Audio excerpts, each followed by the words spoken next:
Almighty fortress is our God, our bulwark never failing.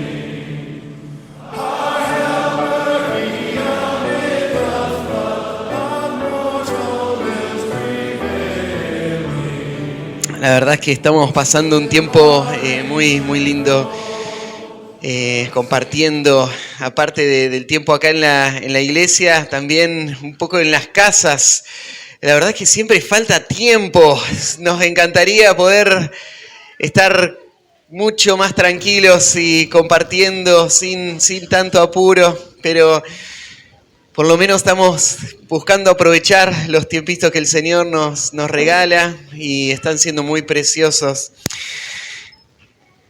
Vamos a seguir esta noche con el estudio que comenzamos ayer y mientras introducía la primera sesión ayer, estaba pensando en el tema de la iglesia y cómo aprovechar esta oportunidad del aniversario para poder pensar en cómo Dios define a una iglesia en la que Él se goza. ¿Cómo es esa clase de iglesia? Y dijimos varias cosas ayer, pero creo que una que podríamos usar como para agrupar mucho de lo que dijimos y de lo que vamos a seguir diciendo de la iglesia que Dios celebra, es que la iglesia que Dios celebra es una que tiene las evidencias de ser el resultado del obrar de Dios y no de la sabiduría humana. Hoy hay muchas técnicas que se proponen de cómo hacer que una iglesia crezca, de qué hacer para que tu iglesia pueda influenciar el lugar en donde está. Hay muchas ideas de cómo ayudar a la gente a resolver sus problemas y cómo servir a sus necesidades y así ganar la atención y el aprecio del mundo que está ahí afuera tan necesitado. Y hay muchas iglesias que crecen usando estas técnicas y que tienen grandes presupuestos y que están en hermosos edificios, iglesias que son conocidas, que hacen una obra que toda la ciudad reconoce. Pero una cosa son las iglesias que el hombre celebra y otras son las iglesias que Dios celebra. Las iglesias que Dios celebra no siempre son vistas por el mundo como gran cosa. A veces son menospreciadas, perseguidas, a veces son tenidas en poco. Y el mundo no entiende la magnitud del ministerio y de la obra que está sucediendo en una iglesia verdadera. Pero ayer describíamos a una iglesia verdadera y veíamos ahí en Tesalónica un ejemplo, entre muchos, de una iglesia donde el obrar de Dios es evidente. Una iglesia donde hay vida, donde lo que hay no es solamente fingido, no es solamente un fruto artificial, sino que es real, está siendo producido por el poder de Dios. Y en lo que pasa en esa iglesia se puede notar de que no hay hombre que pudo haberlo hecho, sino que hay un Dios soberano que antes de que el mundo existiera, planeó hacer una obra de redención y Él la está llevando a cabo delante de nuestros ojos. Y en esa iglesia el pueblo de Dios se goza, porque ahí se ve el obrar de Dios y Dios puede ser glorificado. Así que Ayer empezamos a estudiar la iglesia de Tesalónica y decíamos, esta no es una iglesia perfecta. Cuando vos mirás la carta, vas a ver que Pablo también tiene muchas cosas para corregir en esta iglesia. Hay doctrinas que tienen que ser afirmadas, hay prácticas que tienen que ser corregidas, pero en esta iglesia, aunque es una iglesia muy jovencita y todavía inmadura, con mucho por aprender, en esta iglesia el corazón del apóstol Pablo se goza grandemente porque ve una realidad espiritual sucediendo. Y él está convencido de que esto va a seguir avanzando hasta que Dios termine todo lo que planeó para esta iglesia. Y entonces ayer yo les decía, esto es lo que me hace tan feliz de ver lo que está pasando acá. Y cada día que converso con ustedes, cada oportunidad que me da el Señor de entender un poquito más de lo que está pasando acá, se afirma en mi corazón eso. Gloria a Dios, porque Él está edificando su iglesia acá, en medio de ustedes. Y en eso hay que gozarnos. Tenemos la responsabilidad de alegrarnos, porque Dios merece que le honremos por esa obra que Él hace. Ayer vimos entonces la primer razón por la que nos íbamos a gozar en esta iglesia.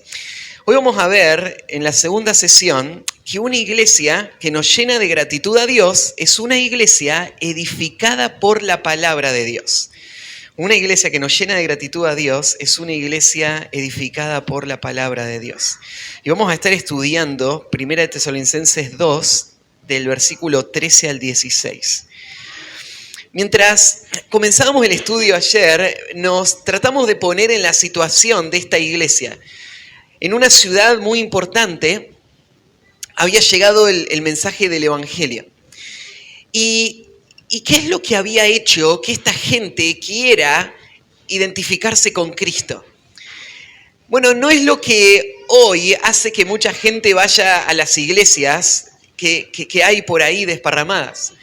Cuando pensás, ¿cómo fue que Pablo inició la iglesia en Tesalónica? Él no llegó a esta ciudad y empezó a recorrer las calles haciendo una encuesta para tratar de entender qué era lo que los tesalonicenses más deseaban.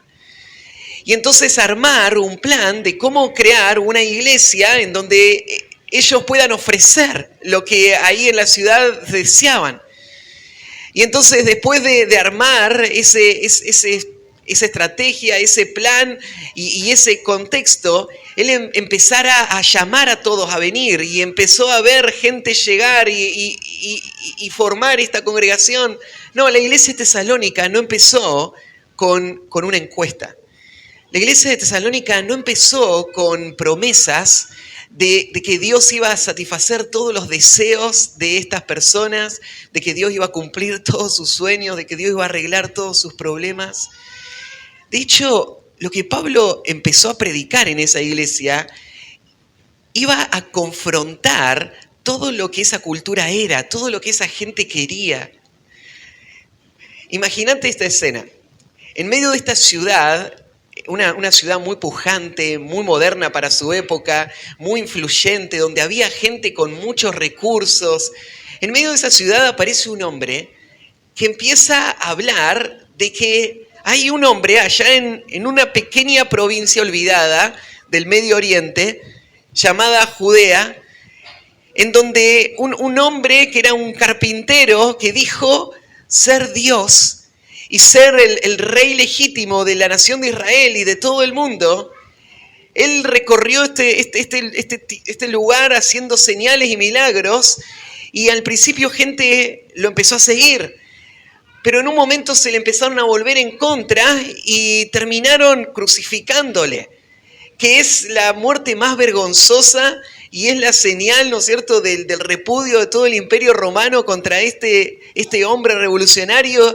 Y este hombre que murió en esa cruz, clavado por haber dicho estas cosas, después resucitó de la muerte. Y no solo resucitó de la muerte, sino que ahora está sentado a la diestra de Dios y Él es el Rey Supremo de todo. Toda potestad le fue dada y él va a regresar y él va a establecer su reino. Y ahora ordena que todos, en todos lados, se vuelvan a él. Entonces, lo que tiene que hacer cada uno es dejar todos sus deseos, todos sus planes, abandonar todos sus ídolos y volverse hacia este crucificado, reconocerle como Dios hecho hombre, como el rey sobre sus vidas y rendir toda su vida a él. ¿Quién iba a creer algo así? Era algo totalmente descabellado. Era algo absurdo por donde lo miraras.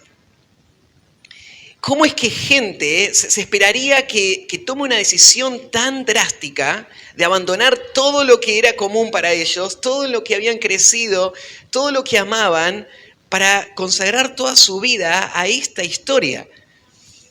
Parecía algo imposible de imaginar. Pero cuando Pablo llegó, él llegó con este mensaje. Ahí en Hechos capítulo 17, versículo 7, cuando se levanta la turba en contra de los predicadores, esto es lo que acusan a estos hombres. Dice que estos hombres decían que hay otro rey, que es Jesús. Este era el mensaje que predicaron. El mensaje que predicaron es, hay alguien, hay un rey. El rey Jesús. Ahora, trasladad eso a nuestro tiempo.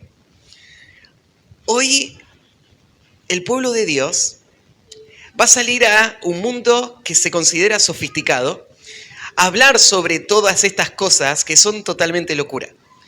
Y en medio de todo esto le va a decir lo que es más irritante para cualquier persona que se ama a sí misma.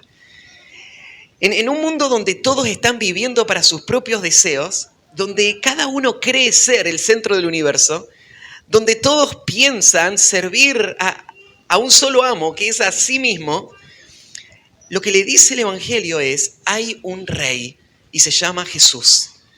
Y vos lo que tenés que hacer es rendir tu vida completa a este rey. Y honrarlo como el amo y el Señor de tu vida y seguirlo. Y obedecerlo en todas sus directivas. Porque Él es el Dios verdadero. Para el mundo es una locura. Pero lo que Dios hizo ahí en Tesalónica es que a través de esta locura, la locura de la predicación, muchos corazones respondieron a lo que hubiese sido imposible humanamente.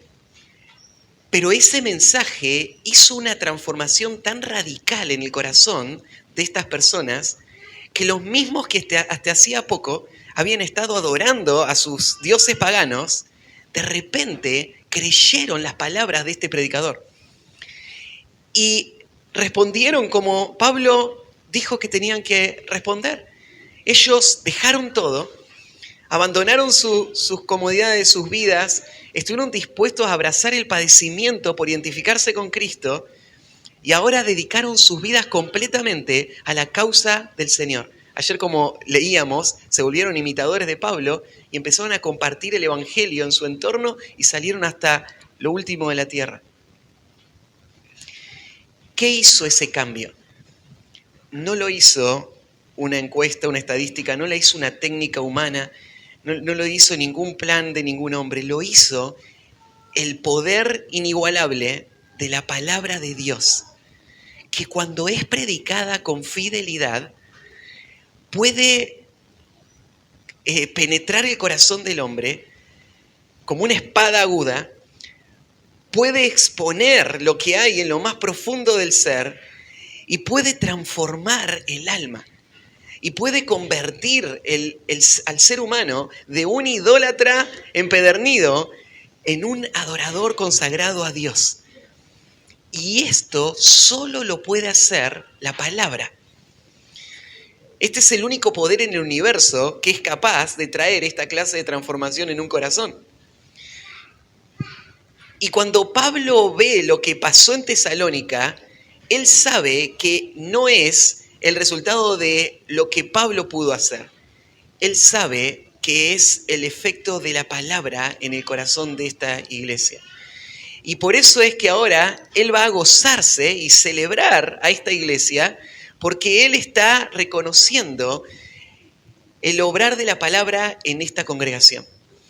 Y este es el pasaje que vamos a leer ahora, en el versículo 13 al 16, donde vamos a ver de nuevo al apóstol celebrando a esta iglesia, y ahora por esta razón, por el efecto que la palabra tuvo en esta iglesia. Así que dice el versículo 13, por lo cual también nosotros, sin cesar, damos gracias a Dios, de que cuando recibiste la palabra de Dios, que oíste de nosotros, la recibiste no como palabra de hombres, sino según es en verdad la palabra de Dios, la cual actúa en vosotros los creyentes. Porque vosotros, hermanos, vinisteis a ser imitadores de las iglesias de Dios en Cristo Jesús que están en Judea, pues habéis padecido de los de vuestra propia nación las mismas cosas que ellas padecieron de los judíos, los cuales mataron al Señor Jesús y a sus propios profetas, y a nosotros nos expulsaron, y no agradan a Dios, y se oponen a todos los hombres, impidiéndonos hablar a los gentiles para que éstos se salven. Así colman ellos siempre la medida de sus pecados, pues vino sobre ellos la ira hasta el extremo. Así que una iglesia que nos llena de gratitud a Dios es una iglesia edificada por la palabra de Dios. Y vamos a ver también en este pasaje 3 conceptos que Pablo nos va a mostrar de ese obrar de la palabra en la vida del pueblo de Dios, que debe llenarnos de gratitud cuando vemos el efecto de la palabra obrar en los corazones de personas. Nos gozamos igual que Pablo. El primer punto, entonces, una iglesia edificada por la palabra de Dios, le puse que opera en aquellos que la reciben con fe.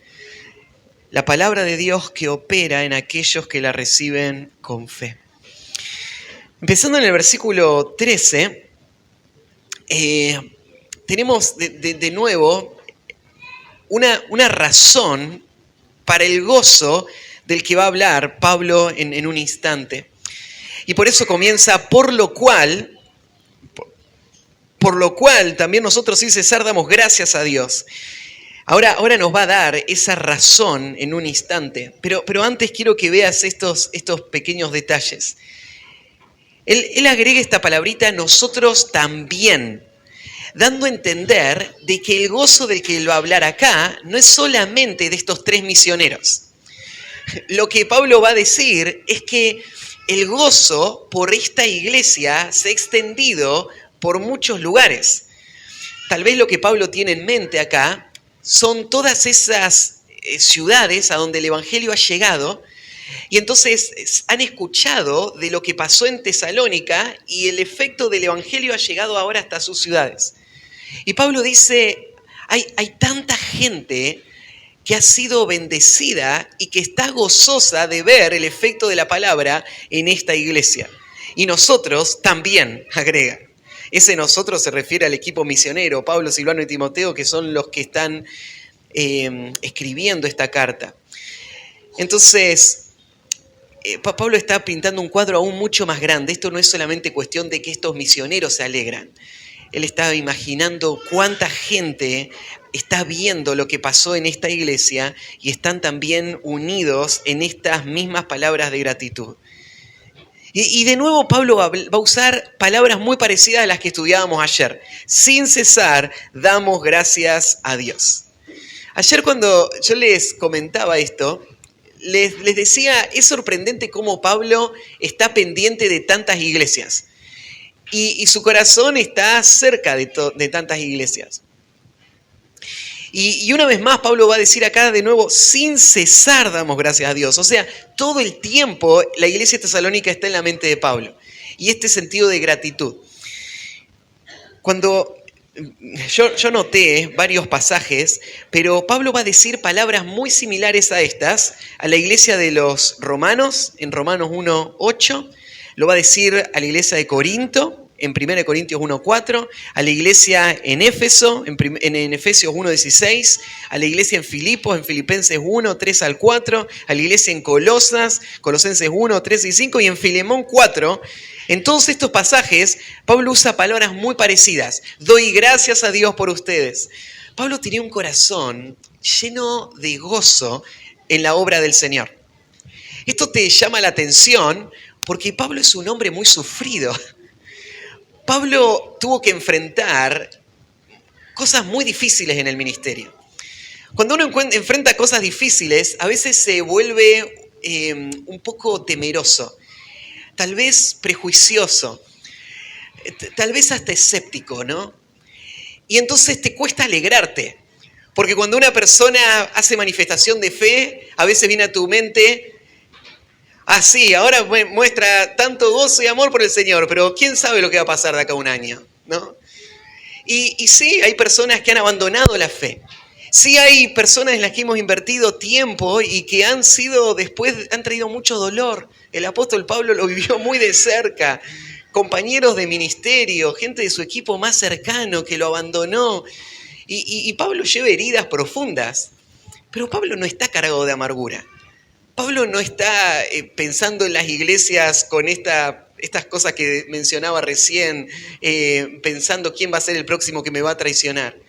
El corazón de Pablo está lleno de gozo y de gratitud, porque él ve que la obra del Señor está segura. Lo que Dios está haciendo es un testimonio de su poder para salvar y para edificar el pueblo de Dios, y su obra va a terminar. Así que te llama la atención cuántas veces Pablo habla del gozo que siente por las iglesias y la gratitud a Dios. Pero en esta iglesia es la única vez, la única carta en donde Pablo lo va a decir 2 veces. Lo leímos en el capítulo 1 y ahora en el capítulo 2. Ya lo había dicho, era suficiente, pero Pablo, ¿por qué lo dice de nuevo? Es que no lo puede contener. Pablo sigue escribiendo y el gozo crece y entonces lo tiene que volver a decir. Esto, yo les decía ayer, la carta de 1 Tesalonicenses muestra que para Pablo esta iglesia es especial. Todas las iglesias son hermosas, él ama las iglesias, él se preocupa por las iglesias, pero de ninguna, él en la misma carta le dijo 2 veces cuánto llenaba de gozo el corazón de él ver esta iglesia.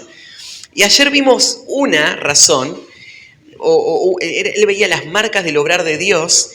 Hoy estamos viendo la segunda y la va a explicar acá. ¿Cuál es la razón del gozo continuo de Pablo por esta iglesia? Es dice, de que cuando recibiste la palabra de Dios que oíste de nosotros, la recibiste no como palabra de hombre, sino según es en verdad la palabra de Dios, la cual actúa en vosotros los creyentes. Esto es lo que le llena de gozo. Él ve una iglesia que es el fruto de la palabra de Dios. Esta iglesia no es el fruto de sus estrategias humanas, no es el fruto de su astucia, no es el fruto de sus métodos, es el fruto exclusivo del poder de la palabra. Y él lo va a describir acá, cómo fue que Dios usó la palabra para traer el fruto en la vida de esta iglesia. Lo que va a decir Pablo es que la palabra es la responsable de lo que pasó. La palabra es la que hizo que ellos puedan tener vida y nacer de nuevo. Y la palabra es la que sigue obrando, produciendo todo lo que se ve hoy en la vida de esta iglesia. Pero a la vez, Pablo señala acá el instrumento humano que Dios usa para que la palabra pueda hacer ese efecto. Porque fíjate que él agrega esto, de que cuando recibiste la palabra que oíste de nosotros. Pablo sabe que es la palabra la que trae el fruto de la conversión y la edificación de una iglesia. Pero la palabra solo va a hacer ese efecto a través de medios, de instrumentos que Dios usa. En este caso fueron este apóstol y este equipo misionero. Cuando pensamos en cómo sucede que una iglesia se forma, tenemos que pensar, es el poder de Dios, es la gracia de Dios, una iglesia verdadera. el instrumento es la palabra de Dios. Pero la palabra de Dios es usada y es llevada a la vida del pueblo a través de predicadores. Ayer hablábamos de los tesalonicenses, cómo ellos se habían puesto a la par de Pablo para imitarlo y se habían... Oh, gracias, amo. Ahora sí. Se habían vuelto en imitadores que salieron al mundo después a predicar el Evangelio tal como lo habían visto en Pablo. Y Pablo ahora está retrocediendo el reloj un poquito y mostrando cómo fue que Dios obró ahí en Tesalónica a través de él. Cuando Pablo se menciona a él mismo, él no se menciona para exaltarse. Porque así como Dios usó a Pablo, él podría haber usado cualquier instrumento, porque lo que hizo la diferencia en Tesalónica no fue Pablo. Pablo fue a través de quien ellos escucharon la palabra. Lo que hizo el efecto fue la palabra. La palabra podría haber sido predicada por cualquier otro que hubiese tenido también ese poder transformador, porque la clave no está en el instrumento, el poder está en la palabra misma. Entonces, Pablo tiene mucho gozo y gratitud a Dios. Uno puede mirar ahí en Romanos capítulo 15, por ejemplo, cuando Pablo se gloría en lo que Dios hizo por medio de él para la conversión de los gentiles. Pero Pablo dice, yo no osaría hablar sino de lo que el Señor hizo por medio de mí. Pablo sería una locura creer que todos los gentiles se convirtieron porque yo soy un buen predicador o porque yo estoy haciendo un gran ministerio. Yo soy solamente la herramienta. El obrar viene de Dios. Y el instrumento, Dios lo está usando para entonces traer salvación por medio de, Pablo va a decir en Romanos 15, la palabra y las obras. En este caso, Pablo está hablando de su ministerio y está diciéndole a los tesalonicenses cómo fue que la salvación vino a ellos. Dios envió un predicador. Dios trajo a alguien que lo que hizo fue simplemente exponerlos a este poder transformador. Y ellos escucharon de nosotros.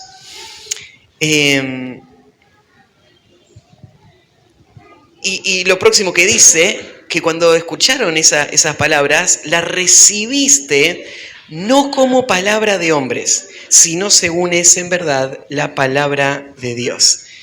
Esta idea de recibir la palabra tiene el concepto de abrazarla, de hacerla propia. O también la idea de darle la bienvenida, como un viajero que va de paso y uno abre su hogar, ¿no es cierto? Y lo recibe y le brinda todo lo que uno tiene. La idea, ¿no es cierto?, es que cuando la palabra fue predicada, algo especial pasó con los tesalonicenses, que no sería natural para ellos. Por eso es que Pablo se alegra tanto de que haya pasado, porque el hecho de que esto haya pasado muestra el obrar de Dios en estas personas. Y es que ellos recibieron la palabra. Recibir la palabra va a requerir un obrar de Dios. El hombre natural no percibe las cosas que son del Espíritu de Dios. El hombre que está amándose a sí mismo, cuando escucha un mensaje como el que yo describí hace un momento, que abandonen todos sus ídolos para servir al Dios vivo y verdadero, su corazón no va a tender a ir en esa dirección. Y es por eso que Pablo se goza en que ellos hayan recibido la palabra. Recibir la palabra debería producir gran gozo en el corazón, no solo del que lo recibe, sino los que están viendo a esta persona recibirla. Porque es un testimonio del obrar de Dios ahí. Justo estábamos estudiando en la iglesia Mateo capítulo 13 y ahí vemos un punto crítico en la historia de la nación de Israel. Porque Cristo vino a buscar a los suyos, pero los suyos no lo recibieron. Y como una forma de juicio a Israel que estaba rechazando al Mesías, Cristo decide empezar a enseñarles en parábolas y ocultar el evangelio para estas personas que lo estaban rechazando. Y en medio de ese contexto, Él le habla a sus discípulos y le dice, pero bienaventurados sois vosotros porque oís. bienaventurados sois porque veis. Y le está diciendo, ¿te das cuenta el milagro que implica que una persona pueda ver, que una persona pueda escuchar?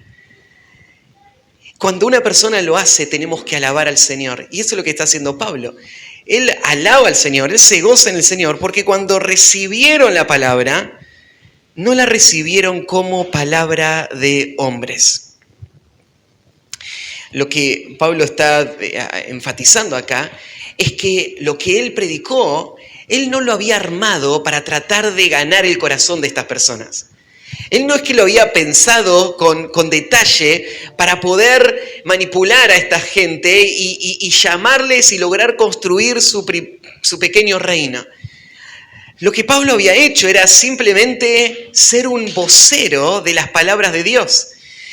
Y entonces él dice, esto es lo asombroso, que cuando yo llegué ahí, ustedes escucharon una voz humana, pero ustedes reconocieron que ese mensaje no era de procedencia humana. Ese mensaje tenía una procedencia divina. Y esto es lo que hace toda la diferencia en el obrar de la palabra en los corazones. Lo que hace la diferencia en cómo la palabra va a traer el efecto en el corazón de una persona es la forma en la que esta persona recibe la palabra. ¿Y cuál es la forma apropiada de recibir la palabra? Bueno, ustedes están ahora sentados escuchando la palabra, ¿no? Y hay un hombre parado adelante. Ustedes están escuchando una voz humana. Pero lo que hace la diferencia entre el corazón de un hombre en donde Dios está obrando y el corazón de un hombre natural es que el hombre en el corazón de quien Dios está obrando está escuchando más que solamente a un hombre hablar. Está escuchando a Dios hablarle directamente. Las palabras que Pablo predicó y las palabras que predica un predicador fiel no son de procedencia humana. Segunda de Pedro, capítulo 1, versículo 20, dice esto mismo, en esta manera. Dice, entendiendo primero esto, que ninguna profecía de la Escritura es de interpretación privada, porque nunca la profecía fue traída por voluntad humana, sino que los santos hombres de Dios hablaron siendo inspirados por el Espíritu Santo. Los predicadores que están explicando el texto bíblico están hablando de palabras que no vinieron de una persona. Una persona las escribió y por eso llegaron hasta nosotros. Pero esa persona no fue la que inventó estas palabras. Ahí Pedro dice, es Dios el que guió a estas personas en esas palabras que ellos escribieron. Y lo que hace que las palabras de las Escrituras traigan convicción y lleven a una persona a rendir su voluntad completamente, es esta convicción. ¿De dónde viene lo que estoy escuchando? Lo que estoy escuchando es una opinión más entre tantas voces que escucho a mi alrededor. Lo que estoy escuchando es un camino alternativo, es algo que va a mejorar mi vida y me podría ayudar y entonces lo estoy evaluando y lo estoy considerando. O lo que estoy escuchando viene de Dios. Y por lo tanto, yo lo abrazo y lo recibo como de parte de Dios. Y me rindo a esa verdad, sin evaluarla, sin cuestionarla, simplemente recibiéndola como la autoridad suprema de mi vida. Eso es lo que pasó con los tesalonicenses. Ellos escucharon a Pablo predicar y para ellos no fue solamente un hombre hablando. Lo que dice Pablo es, lo que ellos interpretaron en la predicación es exactamente lo que es verdad, sino según es en verdad la palabra de Dios. Dios mismo es el autor de esta escritura. Ahora, tenemos que agregar algo. No todo predicador que abre la Biblia y que cita la Biblia está hablando las palabras de Dios. Porque las palabras de Dios son solamente palabra de Dios cuando comunican el sentido que los autores bíblicos quisieron darle a esas palabras. Para que una predicación sea verdaderamente palabra de Dios, tiene que ser una predicación que interpreta correctamente lo que Dios está diciendo en un pasaje específico. y que lo puede estar explicando de forma clara y de forma precisa. Cuando esto pasa, entonces las palabras que ese hombre está diciendo no son palabras de hombre, son palabras de Dios. Claro, la mayoría de lo que hoy se hace en muchas iglesias donde aún se tiene el cartel que dice bíblica, se abre una Biblia, se leen versículos, lo que tenés son simplemente palabras de hombres que están siendo puestas al lado de palabras de Dios para darle validez a palabras que estos hombres están diciendo por su propia cuenta.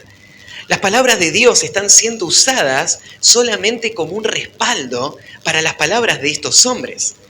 Y estas personas están engañadas, asumiendo de que este hombre es el ungido de Dios y por lo tanto tiene la libertad de hablar en nombre de Dios. Ellos le dan crédito a sus palabras y confían en su voz.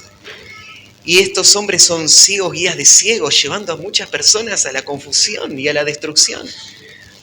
Pero Pablo no era esa clase de predicador. Pablo no era como muchos que medran falsificando las escrituras, como él dice. Él es un hombre fiel a la palabra. Y por lo tanto, él entiende que el rol del predicador es ser un heraldo de la palabra. Él lo que hace es predicar la palabra. Así que él no cambiaba el sentido de la palabra, él no lo adaptaba a la congregación, él no lo suavizaba, él se paraba y lo proclamaba. Y entonces sus palabras eran las palabras de Dios. Y la gente de Tesalónica así lo recibió. Entonces, Pablo dice, hicieron bien en hacerlo de esta manera. Esto es una evidencia del obrar de Dios en su vida.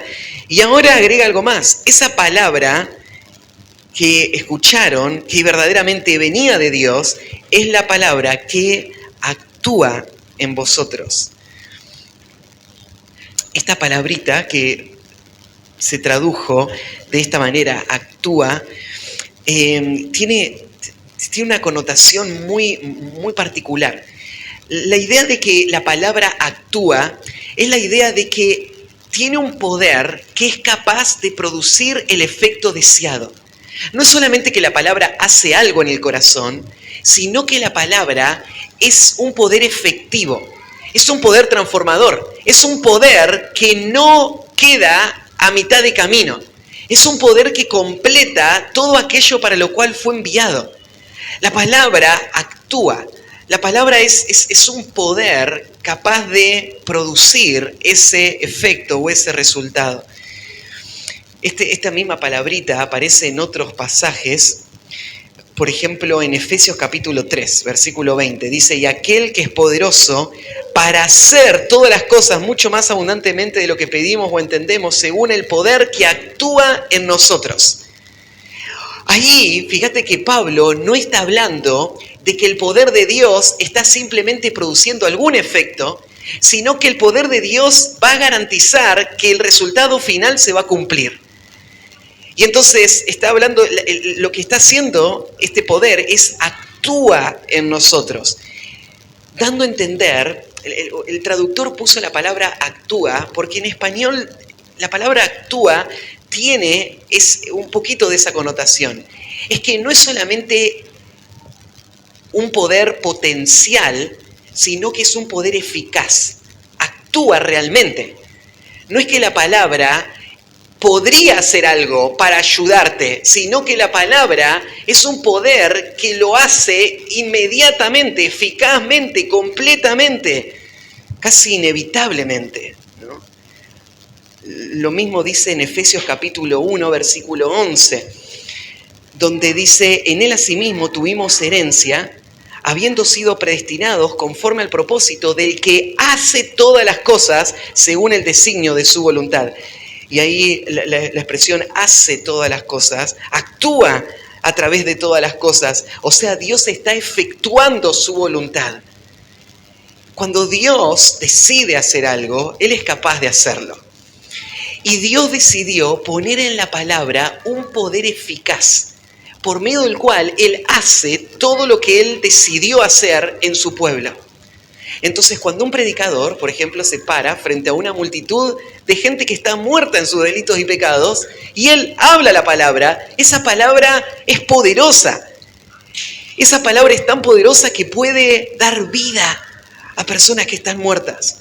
Esa palabra es a través de la cual sucede la regeneración, ¿no? Esa palabra es la que en medio de una congregación de creyentes que están escuchando la verdad, actúa produciendo convicción, produciendo arrepentimiento, produciendo afectos, produciendo deseos y produciendo el querer como el hacer por la buena voluntad. Es la palabra obrando en el corazón. Por eso una iglesia verdadera es una iglesia en donde la palabra es el centro. Porque en esa iglesia este poder está efectuando el fruto que solamente la palabra puede efectuar. Técnica humana, actividad humana, puede generar una apariencia de fruto. Puede generar movimiento, pero no puede hacer lo que pasó en Tesalónica. No puede cambiar los corazones. Y por eso Pablo está tan feliz.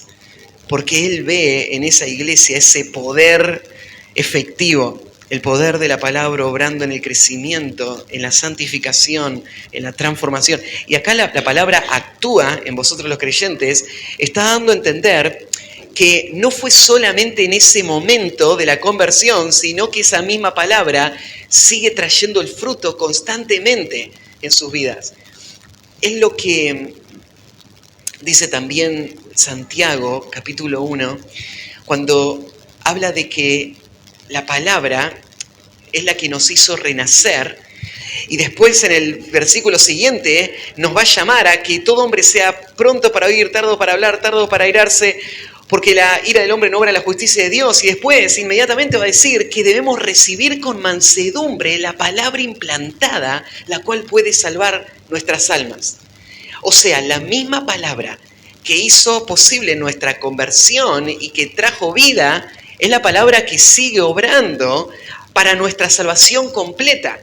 Y de esto está hablando Pablo en este versículo. Esa palabra obra en ustedes los creyentes.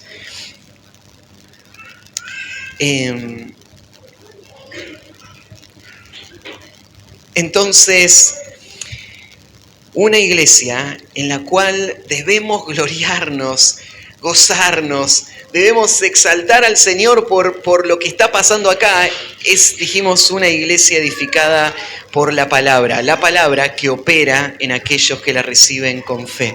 En segundo lugar, es la palabra que genera un nuevo patrón de vida en los salvos. Es la palabra que genera un nuevo patrón de vida en los salvos. El poder de la palabra que experimentó la gente en Tesalónica se vio reflejado en un cambio de conducta, en nuevos patrones de vida. Y esto es lo que va a explicar Pablo en el versículo 14.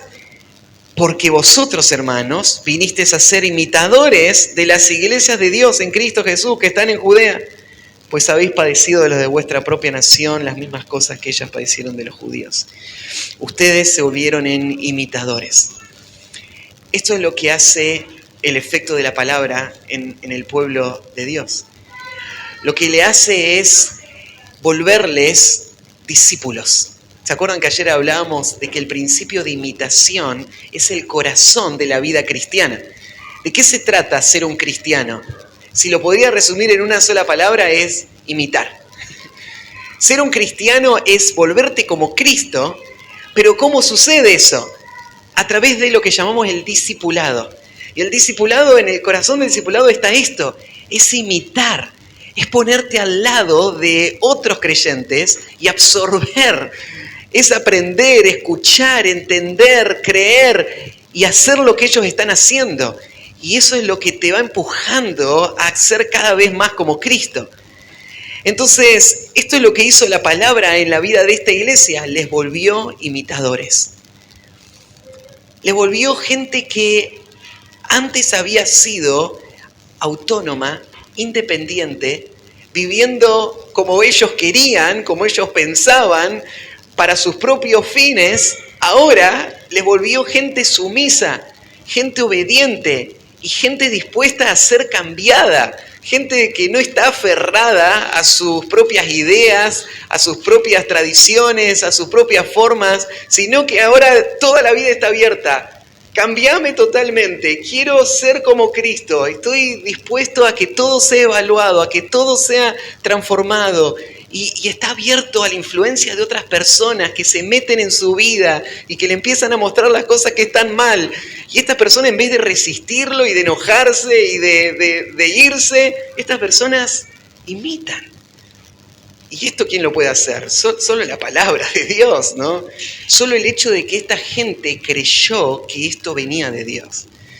Y entonces la palabra de Dios les volvió imitadores de aquellos que están siguiendo a Cristo. Y bueno, yo anoté ahí el versículo de 1 Corintios 4:16, donde Pablo dice: por tanto os ruego que me imitéis. 1 Corintios 11:1, sed imitadores de mí, así como yo de Cristo. Y esto no es un hombre soberbio que está diciendo: acá estoy, mírenme a mí, todos imítenme. Este es el hombre que entiende lo que es el llamado del creyente, a ser discípulos. ¿Y cómo vas a ser discípulos sin decirle a la gente: así es como se vive la vida cristiana? Hacer discípulos implica volverte un modelo para otros. Y esto es lo que Pablo está haciendo. Él reconoce sus pecados, sus debilidades, sus limitaciones, pero él entiende que esta es la única forma en la que creyentes maduran, mirando a otros y siguiendo sus pasos. Así que mírenme a mí, acá estoy dispuesto a esforzarme con todas mis energías para ser un modelo digno de ser imitado. Mírenme a mí. Y sé que para muchos es intimidante esta expresión y dicen: bueno, mírenlo a Pablo, no a mí. Pero lo que Pablo estaba diciendo no es solo para el apóstol, así es como es la vida cristiana. Esto es lo que le dice un papá a sus hijos de forma implícita, ¿no?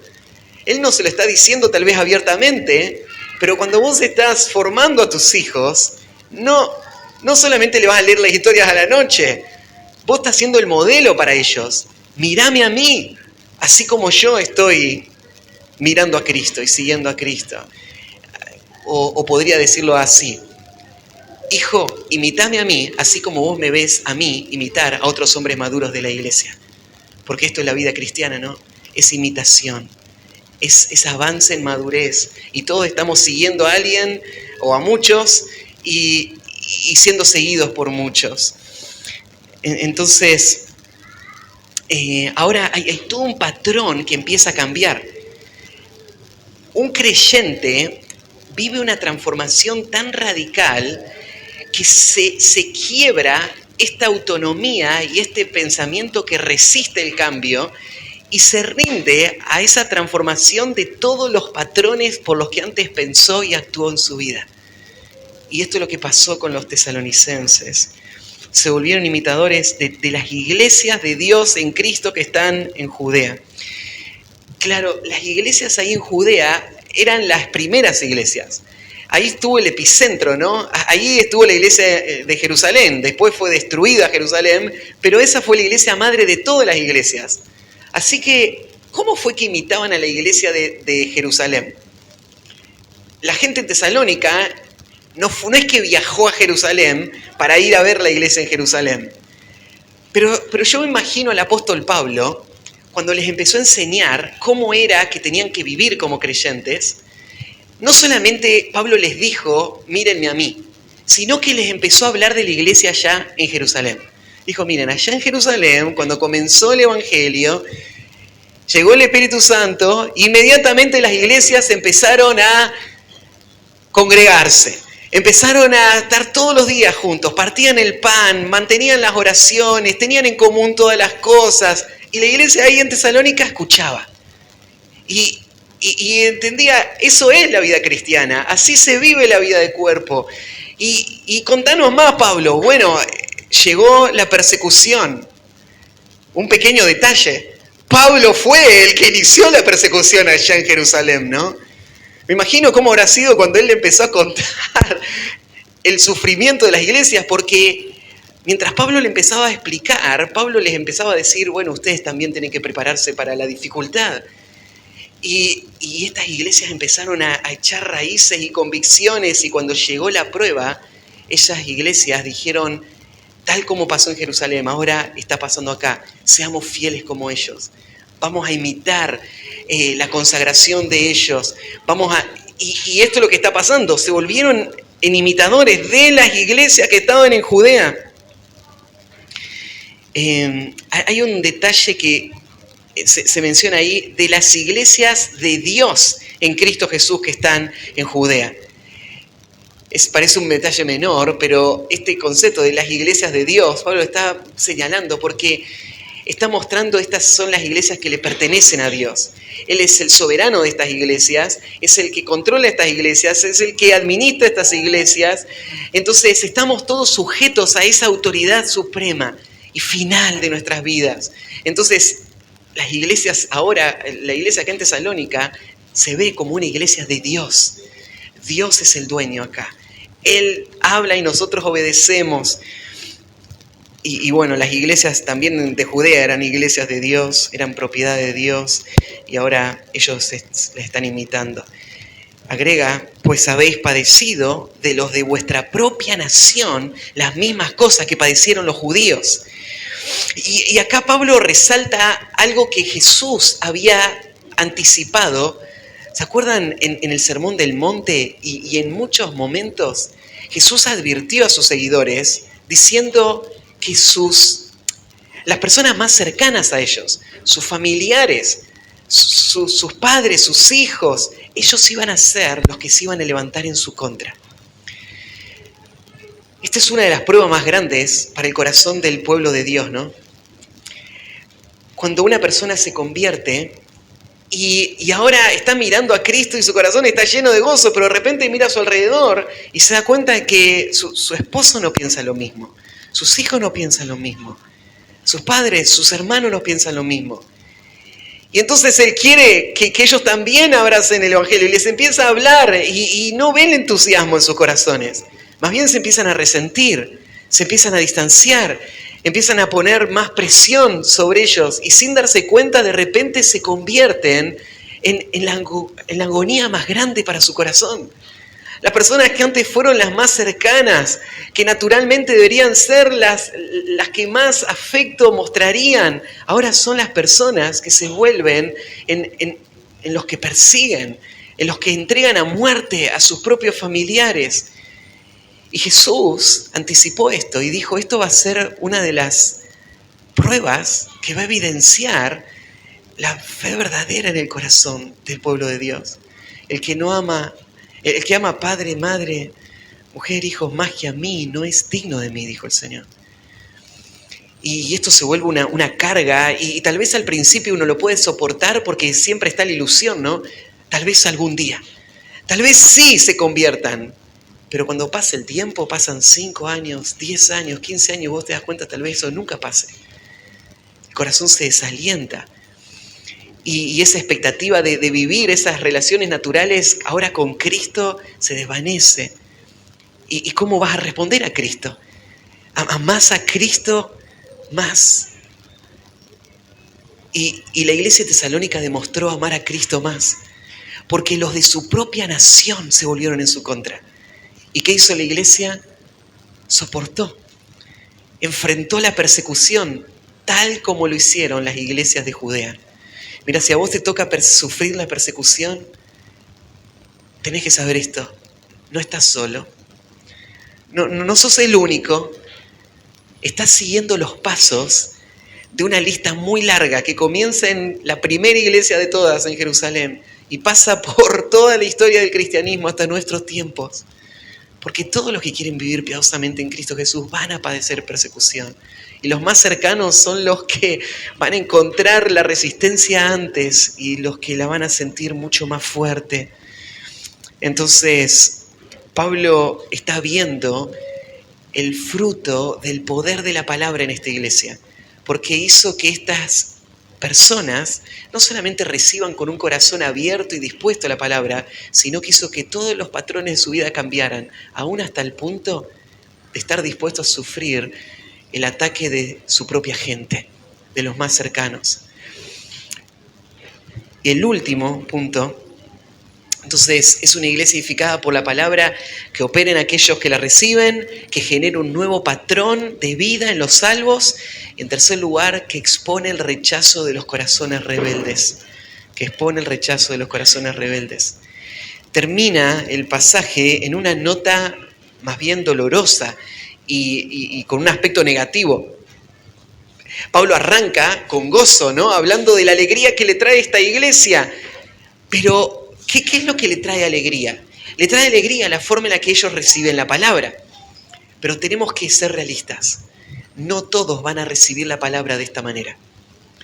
No todos van a ponerse contentos de que sus ídolos estén siendo destruidos a mazazos. No todos van a sentirse felices de que la palabra les diga hay un rey que gobierna. No todos van a sentirse felices de que la palabra quiera cambiar todo lo que piensan y todo lo que hicieron hasta ese día. No todos van a sentirse felices de que esos cambios estén golpeando contra todos a su alrededor. De hecho, va a haber muchos que no van a recibir la palabra así. Hay muchos que al escuchar la palabra se van a endurecer frente a la palabra, que van a mantener sus propios pensamientos, que van a resistir y van a debatir con la palabra en vez de someterse a la palabra. Hay muchos que la van a tomar como palabra de hombres, ¿no? Y van a pensar, bueno, esa es tu opinión. Y entonces yo pienso distinto que vos. Hay muchos que van a entrar en una confrontación con la palabra en vez de darle la bienvenida a la palabra. Esto estuvo siempre en la historia y es porque el Evangelio es tan contundente, es tan claro, que cuando es predicado de forma fiel, es como una cuña que abre una grieta y divide el mundo en dos grupos. Y es dos grupos que responden distinto a la palabra. No se puede ser indiferente a la palabra, no se puede responder superficialmente a la palabra. Vos tenés que aceptarla como palabra de Dios o no. Una de dos. O es palabra de Dios o no es palabra de Dios. Vos la vas a amar o la vas a odiar a la palabra. Y entonces, ahora Pablo va a hacer la transición en este último pensamiento, tal como los judíos rechazaron el Evangelio y persiguieron a la primera iglesia y siguieron atrás de Pablo en cada ciudad tratando de silenciarlo. Ahora Pablo los va a describir a ellos y va a hablar del destino de juicio y condenación que les espera a ellos. Entonces, ahí en el versículo 15, los cuales mataron al Señor Jesús y a sus profetas. El asesinato de Cristo es un testimonio de a dónde llega un corazón que no quiere la palabra. Ahí tenías la palabra viviente, caminando en Galilea y en Judea, hablando y mostrando el efecto de la palabra. Era la luz en medio de los hombres. Los hombres amaron más las tinieblas que la luz. El rechazo a la palabra hizo que no puedan soportar la palabra más. Y entonces había que silenciar la palabra. Mataron a Cristo tal como mataron a tantos profetas antes que ellos. Y no solo ahí terminó, y a nosotros nos expulsaron. Y acá, ¿no es cierto?, es la persecución que va a forzarles a salir y a escapar.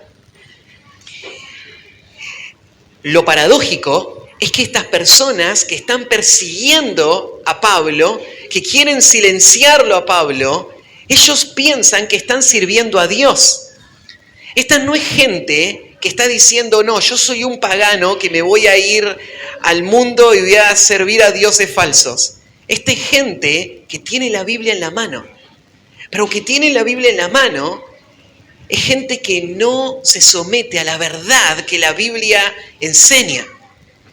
Es gente que está cegada y con la Biblia en la mano va a perseguir a los profetas fieles de la palabra de Dios. Pero aunque ellos están persiguiendo al pueblo de Dios y están persiguiendo a Pablo, Pablo va a dar el veredicto en la próxima expresión. No agradan a Dios.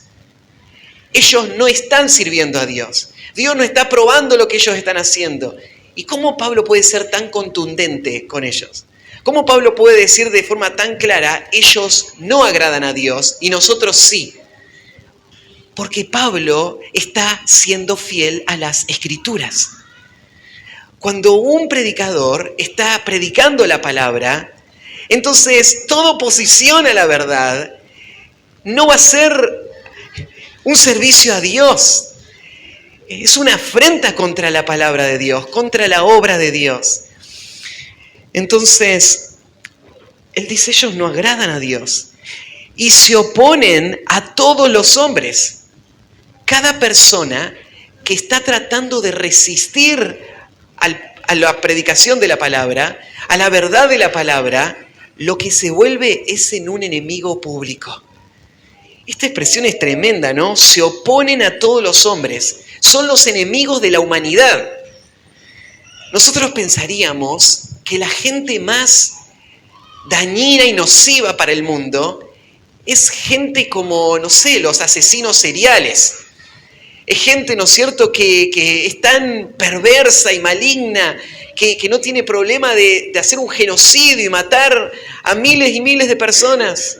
Pero Pablo dice, los enemigos de la humanidad son los que están de forma activa buscando frenar la predicación de la palabra de Dios. ¿Por qué es tan grave frenar la predicación de la palabra de Dios? Porque la palabra de Dios es la única esperanza de la humanidad. La palabra de Dios es lo único que puede transformar el corazón de la humanidad perdida. Entonces no hay delito más grande en el mundo que frenar la predicación de la palabra de Dios. Porque esto es lo único que puede librar de la destrucción, del infierno. Y por eso Pablo está hablando de estos que se oponen como enemigos de todos los hombres. Se oponen a todos los hombres, impidiéndonos hablar a los gentiles. Eso es lo que ellos quieren hacer, frenar el avance de la palabra y de esta manera frenar que ellos se salven solamente a través de la palabra. ¿Te das cuenta cómo aún hasta el final de este párrafo lo que Pablo está haciendo es mostrando lo que la palabra es para una iglesia? La palabra es tan valiosa que no debe ser frenada, no debe ser silenciada, no debe ser estorbada, porque la palabra es lo que más necesita el mundo. Es lo que va a traer salvación. Y entonces, frenando la palabra, ellos colman siempre la medida de sus pecados. Parece que el pecado no tiene límites. Sus pecados siempre avanzan más. Y en esto están mostrando el extremo del pecado. Y termina con estas palabras de condenación. Pues vino sobre ellos la ira hasta el extremo. Así como su rebeldía se manifestó hasta el extremo, ahora el juicio de Dios también va a llegar en la misma medida, en la misma magnitud. El juicio por este gran pecado. Entonces, cuando pensamos en una iglesia por la que tenemos que dar gracias a Dios, tenemos que pensar, es una iglesia en donde la palabra se predica. Porque es eso lo que trae verdadera conversión. Es el único poder capaz de cambiar la inclinación de los corazones. Es el único poder capaz de cambiar todos los patrones de vida de una persona. Es el único poder que va a hacer el efecto que Dios planeó para la vida del creyente hasta terminar toda la obra en él. Y esto es lo que nunca debe ser refrenado. Esto es lo que debe ser abierto. La palabra del Señor debe correr y ser glorificada. La palabra de Dios no debe ser refrenada en mi corazón cuando la estoy recibiendo. Tengo que abrir la puerta de mi corazón y recibirla con mansedumbre, con humildad. La palabra del Señor no debe ser refrenada en que pueda salir a este mundo, que pueda ser escuchada por los que están ahí afuera. Ahí está el poder, no está en tu elocuencia.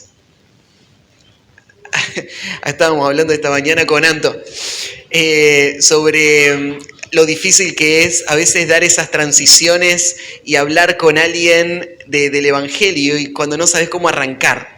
y le estaba contando de una anécdota que hace un tiempito estaba con mis niños en la clase de deporte y están todos los papás esperando y mirando a los niños ahí. Así que en un momento empezó mucha convicción en mi corazón, estoy acá y no le estoy hablando a esta gente.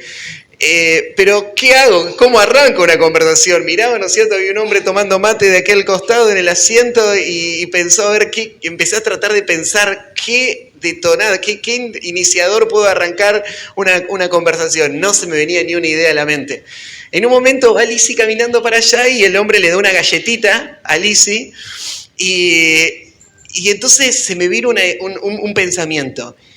Si yo no le hablo a este hombre, no importa si no se me ocurrió una buena transición o no, no estoy obedeciendo lo que el Señor me dijo que tenía que hacer. La transición es lo de menos, lo importante es la predicación, ¿no? Así que digo, aunque quede como un tonto, tengo que decir algo. Y lo único que se me ocurrió en ese momento fue decirle, mirá, vos le regalaste una galletita a mi hija y fue un acto de generosidad para ella. Yo ahora te quiero dar algo muy valioso que tengo yo, un regalo para vos, el tesoro más grande que tengo. Ah, ¿en serio? Me dice, ¿y cuál es ese tesoro? Y ahí empecé a predicarle el Evangelio, ¿no es cierto? Fue un poco rudo la entrada, ¿no es cierto? No hubo una transición muy suave a la predicación. Pero bueno, le hablé y el Señor me trajo ese pensamiento. El poder está en la palabra. Yo puedo tartamudear, puedo no decir las mejores palabras, puedo no tener las mejores habilidades relacionales con la gente, pero todo eso no importa, porque la palabra es lo que transforma. Entonces lo que tengo que hacer es buscar la forma de que la palabra se escuche y dejar que Dios haga el efecto. Porque la persona no lo va a recibir simplemente porque yo soy amable, lo va a recibir porque el Espíritu Santo va a tomar lo que yo voy a decir y va a hacer un milagro. Va a abrir los ojos, va a abrir el corazón. Así que bueno, hay que hacer eso, hablarlo, ¿no? Y podríamos pensar en ese lado y también podríamos traerlo para nuestro corazón y preguntarte cómo estás recibiendo vos la palabra. Hablábamos recién de lo que pasó en Tesalónica y ¿podrías vos identificarse con los tesalonicenses? ¿Podrías decir, vos escuchaste este mensaje del Cristo Rey y te rendiste a Él? ¿Vos lo escuchás como Dios hablando cada vez que la palabra es expuesta con fidelidad y vos tenés esa disposición a que todos los patrones de tu vida sean cambiados, observando para imitar? ¿Vos tenés esa actitud, esa disposición? El pecado interfiere con esto, ¿no? Tenemos que mantener un corazón dócil a la palabra. La palabra fue implantada en nuestro corazón, ahora hay que recibirla cada vez con esta actitud y esta disposición. Y esto es lo que va a dar verdadera grandeza a una iglesia. No a la medida de los hombres o a los ojos de los hombres, sino como Dios la define. Oramos, terminamos.